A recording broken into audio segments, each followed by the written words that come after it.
2, 4, 6, 8. Who do we appreciate? Harry Potter. Woo! Bonjour, y'all. My name is Brita, and today on Witches Unite, I'm quickly going over all of the details that you need to know for the upcoming Community Day in Harry Potter Wizards Unite. Shout out to Niantic and Warner Brothers for providing me with this information early so that I could create this video for you. So Community Day is going to be on Sunday. I forget the actual date, but it's this coming Sunday, and it's going to primarily center around the Magical Games and Sports Registry page, Hogwarts Quidditch stands. However, there will also be 2 boosted foundables from Hogwarts Quidditch Pitch 2. And even though I am a proud Ravenclaw, the Gryffindors and the Slytherins will be the ones who are boosted because this is Harry Potter and poor Ravenclaws always get the shaft. But that's okay. Let's jump into the details because this Community Day is going to involve something different. You have to collect Quidditch Captain badges. Alright, so first up we have the details of Community Day. As usual, tonic for trace detection will reveal more Community Day traces. It will only take an hour to brew, and if you use master notes, that will reduce the brewing time by an additional 50%. So if you have unlocked some of the brew time reduction in your SOS training, then it will take even less than half an hour to brew. And of course, we will have boosted foundables. These will be boosted just on the map in general, and again, when using tonic for trace detection. When doing wizarding challenges in Chamber Forest 4 or above, you'll get a guaranteed exploration fragment in addition to spell energy rewards and increased challenge XP. If you use a Magical Games and Sports runestone in Forest 4 or above, you'll get a guaranteed Slytherin Quidditch banner. And if you use it in a lower chamber, if you do earn that exploration fragment, it will be the Slytherin banner. But remember, the exploration foundable is not guaranteed below Forest 4. There'll also be a special 1 kilometer Portkey. It will be blue, and which is weird because it's going to give the Gryffindor Quidditch banner. So you'd think it would be red. Anyway, we have a lot of boosted foundables for this event, and the ones that are from the Hogwarts Quidditch stands will be the most boosted. Okay, so we have the Seamus Finnegan tryouts, which I think is a hilarious name. Quidditch fan Neville Longbottom, Quidditch fan Luna Lovegood, Quidditch fan Hermione Granger. So those are the super boosted ones. And then we also have Quidditch Captain Harry Potter, which is exciting because he's an emergency threat foundable. Quidditch Keeper Ron, also an emergency threat foundable. Quidditch Captain Marcus Flint, and Quidditch Seeker Draco. So those will all be boosted for Community Day. Now, as I mentioned, there's going to be a different mechanic, which requires collecting captain badges, Quidditch Captain badges. And you'll have to collect Gryffindor Quidditch Captain badges and Slytherin Quidditch Captain badges. So any of the Gryffindors that I just mentioned might drop a Gryffindor badge, and the 2 Slytherins might drop a Slytherin badge. However, when doing wizarding challenges in Forest 4 or above, using a Magical Games and Sports runestone, you will get a guaranteed Slytherin badge drop. So think about it kind of like the mysterious note pieces in Brilliant events. You know, you get those from the boosted foundables, right? From the Brilliant foundables. So these are just another random drop that you might get from the boosted foundables on Community Day. Alright, tasks and rewards. Of course, y'all can follow along my screen with the collaborative infographic that the WUtubers put together. So use 7 Assimilative potions. These can be any Assimilative potions, so if you have a few left over from the adversary's event, you'll need to use them. Of course, we will have 2 emergency threat foundables, so you might want to use stimuli potions on those anyway. Return 20 Quidditch tryouts Seamus Finnegan foundables. Return 7 Slytherin Quidditch banner fragments by using magical games and sports runestones. So again, those are guaranteed in Forest 4 or above, but you can also try your luck in the lower chambers. If you get the drop, it will be that. So collect 25 Gryffindor Quidditch captain badges. As mentioned, you can get those by returning the Gryffindor foundables. Collect 20 Slytherin Quidditch captain badges. Again, you get those by returning the Slytherin foundables or by doing wizarding challenges. And finally, everyone's favorite task is back. Earn 975 Magical Games and Sports Family XP. So for doing all of that, you'll get a title for your ministry ID, 3 Defense Against the Dark Arts books, 3 spell books, 200 Wizarding XP, 40 gold, and 20 spell energy.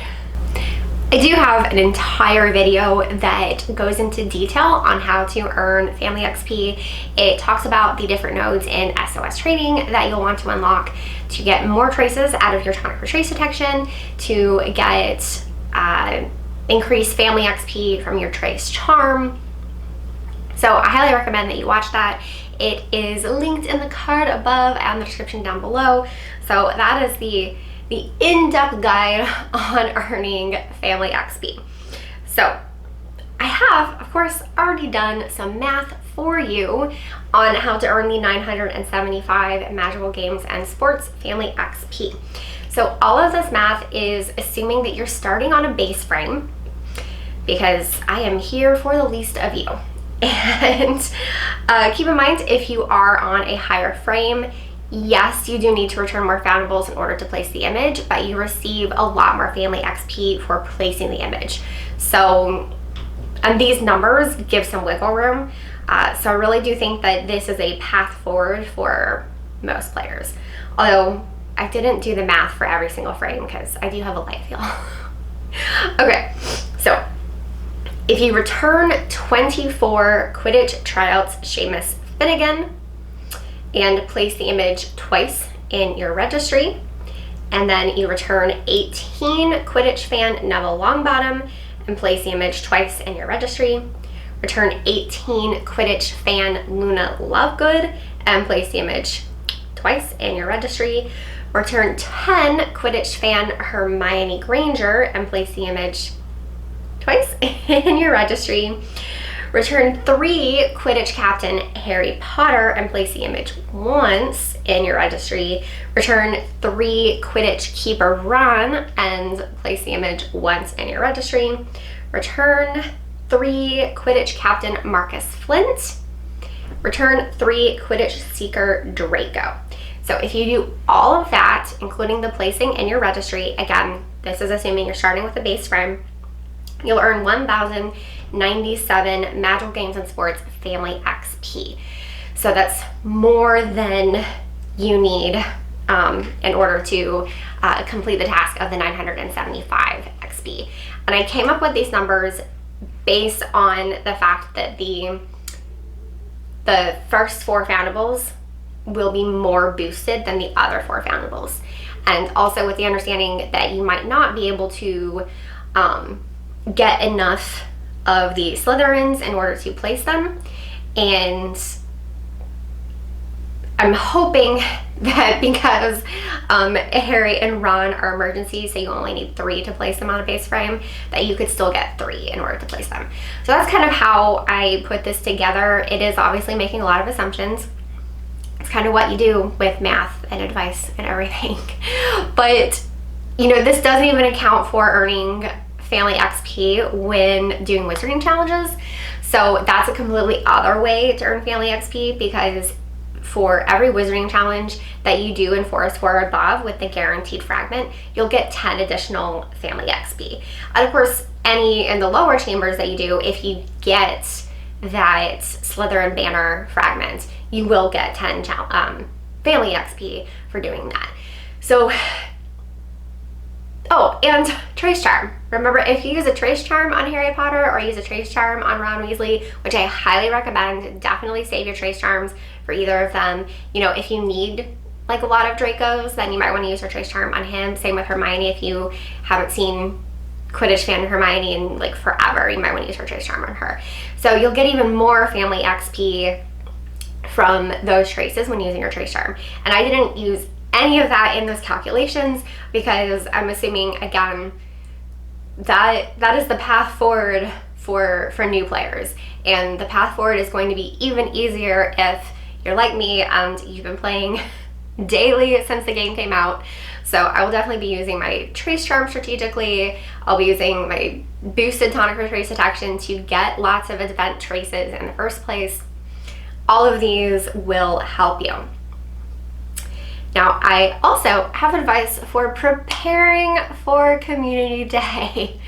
So if you want to prestige your Hogwarts Quidditch Pitch 2, you might need to do some work in advance of the event, because remember, that page only has 2 boosted foundables, so you need to have Quidditch Seeker Cedric Diggory, and you need Madam Hooch ready to prestige. So you have to have the green star on it if you want to prestige that page. So if you need more of those, especially Cedric Diggory, since he is, I think, a severe threat, go hang out in an inn and put on a stack of dark detectors. And you might have to do this for a while in order to get the Cedric Diggory that you need to prestige that page. You should be able to get plenty of the Slytherin banner through Wizarding Challenges. Of course, also talking about prestiging pages, depending on where you are. If you are on a higher frame, then you also might want to do some Wizarding Challenges in advance with the Magical Games and Runestones, Magical Games and Sports Runestones, to get more of those Quidditch Gryffindor banners. Because yeah, those will be available in Portkeys, but like I think I need 7 to prestige, and they're 1 kilometer Portkeys, so I don't want to use that many of my silver keys on them. And I'm not walking 7 kilometers on Sunday. So I'm gonna do some Wizarding Challenges in advance, hang out with my friends on the night bus, and hopefully get some more of those banners so that it will be easier for me to prestige that page on Community Day. A few final notes. As usual, there will be a free store pack that has 25 spell energy and all of the ingredients to brew tonic for trace detection. There will also be 2 premium packs. I have broken down their values in my article on Wizards Unite Hub, but I don't plan on purchasing them. One of them is actually a pretty decent value if you need to replenish your Simula potions after the Adversaries event. So it just really depends on your needs, you know, what your ingredients are like around you, how many potions did you have to use during the Adversaries event. Just, you know, personal decision. Also, you're gonna want to have some Simula potions, which I realize is gonna be really hard because we're doing an Adversaries event, but try to have some Simula potions on hand for the severe and emergency threat foundables that will be boosted. You also might want some dawdle drafts, especially if your departure denial is not super high up. You also might consider going in your SOS training and looking for the nodes that are specifically for magical games and sports and trying to unlock more of those so that you have overall spell mastery and departure denial for that family. Just a little thought. And yeah, collect ingredients for tonic for trace detection. Maybe brew a couple in advance, but with the reduced brewing time, you will just be like replenishing your potions really fast, or at least your tonics. And yeah, that's about it. So I do have an entire article on Wizards Unite Hub that covers more of what I said in my video. Some of it's broken down more precisely. You can see my full math on the family XP. So that will be linked in the description down below. And yeah, that's about it. Thank you to Niantic and WB Games for providing me with this information release so that I could create this video for you. If you like this video, please give it a big thumbs up and leave a comment down below with your thoughts on this event. Are you excited for Community Day? I am. I think it's going to be fun. So, oh, and I am talking to some of the WUtubers about maybe doing a live stream, so stay tuned for that. We might have a group live stream and y'all can hang out with us and we'll do wizarding challenges and collect Slytherin banners, so it's gonna be a good time. If you want more Wizards Unite content, subscribe to my channel. I do event guides for pretty much all the events. I did take a little vacation recently, but you know, most of the time I don't have a life and I just make videos for the internet about Wizards Unite. So subscribe for more Wizards Unite content. I also do occasional other Harry Potter videos. I should have another unboxing coming soon, which will be very exciting if you like unboxing videos. If you guys like my glasses, I mean, check out these cool Ravenclaw frames. Wait, they come off. Okay, I know I keep talking about my glasses, but y'all, I am so obsessed about them, and I get compliments everywhere I go when I'm wearing my fun glasses. So if you want compliments on your fun glasses, you should check out Pair Eyewear. This is not sponsored, I'm just literally obsessed. So I have a link in the description down below. It is my referral link, which basically means that if you make a purchase, you get $20 off your first purchase, but then I get a $20 credit so that I can expand my glasses collection. Because I love these so much. They're so cute, see? I mean, they are like the movie colors, but it's fine. I still really like my Ravenclaw tops. And if you do want to support the work that I do have a Ko-fi or it's a Ko-fi set up, so that helps cover my tea drinking habits. I drink a lot of tea when editing videos and writing articles for Wizards Unite Hub. So you can do that. Oh, and that link is obviously in the description down below. Okay, that's it. As always, thank you all so much for watching. Until next time, au revoir, witches.